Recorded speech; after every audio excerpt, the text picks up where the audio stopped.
As the deadline draws closer, AISD families are continuing to push back against the district's plan to close 13 schools. Today, parents and students rallying in downtown Austin, raising their voices to try and save their schools. Fox 7's Marco Bittnell joins us from Pease Elementary with more. Marco.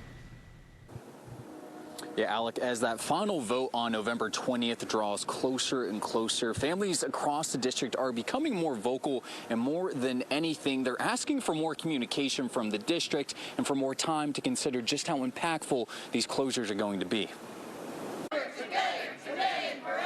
Chants filling the air of downtown Austin Sunday afternoon. On the front doorsteps of what used to be Pease Elementary, dozens coming together to rally, all pushing back against the closures set to shut down 13 schools. To me, this is just like one step in a dismantling effect toward like all of our public schools. Parents and teachers from multiple schools demanding more communication from the district. Even students taking to the mic voicing concerns for the future of their education. For a lot of them, it feels like the school has been let down by people. Jace is a student at Galindo Elementary, which is set to absorb students from Jocelyn and Dawson Elementaries. So my friends go to those schools.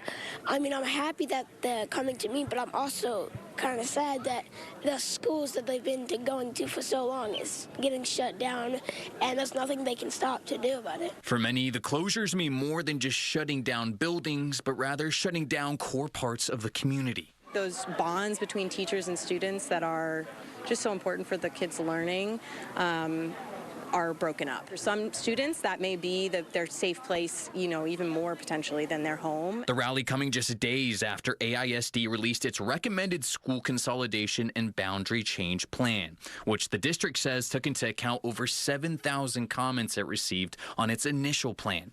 Changes were introduced to boundaries, but the same 13 schools are set to be closed. So we start every morning off actually with a race downhill, running full speed. JJ Fleury is a parent at Wadane Elementary and usually runs with his daughter to school every morning. Soon that will no longer be a possibility when the school shuts down. Even after a full month, he says the district still didn't make it clear if there were any other options. I still don't know what all other alternatives were to not closing schools. That seems like that was the only option. Now, as November 20th draws closer, he and several other parents are asking the district for one thing. So yes, we need more time. We'll say if at a minimum, give us that. And administrators from the district have been making tours of the schools that are going to be affected, talking to parents ahead of that November 20th deadline. They still have a few more scheduled before we get to that final vote. Alec? Yeah, before we let you go, Marco, when it comes to the changes proposed in the district's new plan, how are the parents reacting today?